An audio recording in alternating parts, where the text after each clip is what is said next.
नमस्कार शेतकरी मित्रांनो, स्वागत आहे आपलं आपल्या ॲक्टिव्ह शेतकरी यूट्यूब चॅनलवरती। जसं की मित्रांनो, आपण दसरा दिवाळी सणानिमित्त की झेंडू लागवड नियोजन पाहतो। तर झेंडू लागवड करून आज आपले 9 दिवस झालेले आहेत।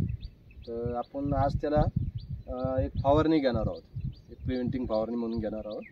तर ती फवारणी का घेणार आहोत याचं मी तुम्हाला थोडंसं थोडक्यात माहिती सांगतो। थांबायचं तर मित्रांनो, जसं की आपलं आता 9 दिवस पूर्ण झालेले आहेत।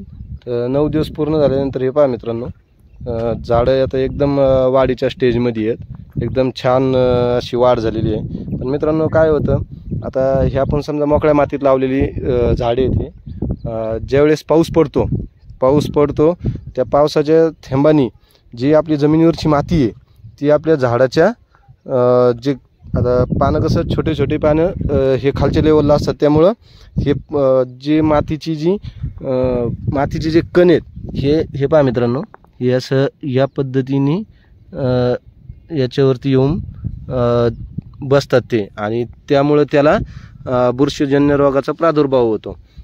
म्हणून आपण काय करतो, त्याला लवकरच थोडीशी फवारणी घेतो। तसेच काय होतं मित्रांनो, हा जी शेंडा आहे हा शेंडा एकदम कावळा असतो आणि तो वाढीच्या स्टेजमध्ये असतो।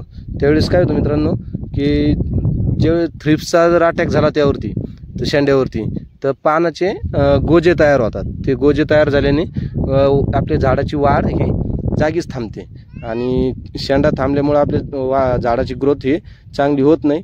त्यामुळे आपण याला थोडंसं प्रिव्हेंटिंगमध्येच काम करायचा प्रयत्न करतो। 8 ते 9 दिवस लावून जरी झाले असले तरी लगेच त्यावर रोगाचा किडकाचा प्रादुर्भाव होऊन जातो। हे शक्यतो आळीने केलेलं हे आहे। तर हे पहा मित्रांनो, तसेच याला नागाळीचा एक थोडासा प्रादुर्भाव जास्त होत असतो। त्यामुळे आपण आता फवारणी घेताना नागाळी थ्रिप्स, जसं हे पहा मित्रांनो, ही जी नागाळी आहे ही या पद्धतीने याला प्रादुर्भाव होत असतो। त्यामुळे आपण याला नागाळी प्लस थ्रिप्स आणि बुरशीजन्य रोगाचा मातीद्वारे ते येऊ नये म्हणून त्यासाठी आपण एक फवारणी करणार आहोत। तर ती फवारणी मी आता काय घेणार आहे मी तुम्हाला या व्हिडिओच्या माध्यमातून सांगणारच आहे। शेतकरी मित्रांनो, जसं की आपण आज पहिली फवारणी घेणार आहोत आपल्या झेंडू पिकाला।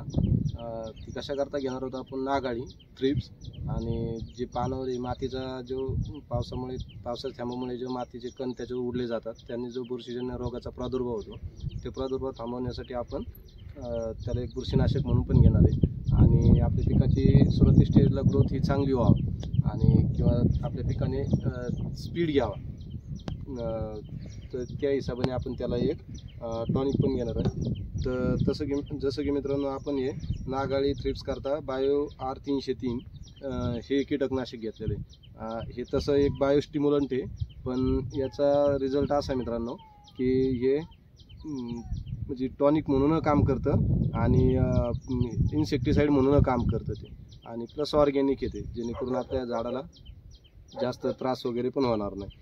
आणि हे दुसरं मित्रांनो, रेडोमिड गोल्ड किंवा ते सिस्कॉन म्हणून आहे, मेटॅलिक्झिन आणि मेनकोझेब हे कॉन्टॅक्ट आणि सिस्टमॅटिक हे या पद्धतीने म्हणजे एक आंतरप्रवाही बुरशीनाशक आहे, दोन्ही पद्धतीने काम करतं। हे याचा आपल्या पिकाला सुरुवातीच्या स्टेजला छान असा उपयोग आहे। आणि आपण मित्रांनो टॉनिक हे इसाबियन म्हणून घेतलेलं आहे। इसाबियनमध्ये काय तर ॲमिनो ॲसिड आहे, पेप्टाइड ॲमिनो ॲसिड आहे। याचा आपल्याला अपटेकिंगला, मुळवाढीला आणि झाडाच्या ग्रोथला खूप छान असा उपयोग होतो। तर या पद्धतीने आपण ती फवारणी करणार आहोत। जसा याचा रिझल्ट येईल किंवा याचा अनुभव येईल तसं मी तुम्हाला पुढच्या व्हिडिओमध्ये याचा अनुभव सांगेन। धन्यवाद।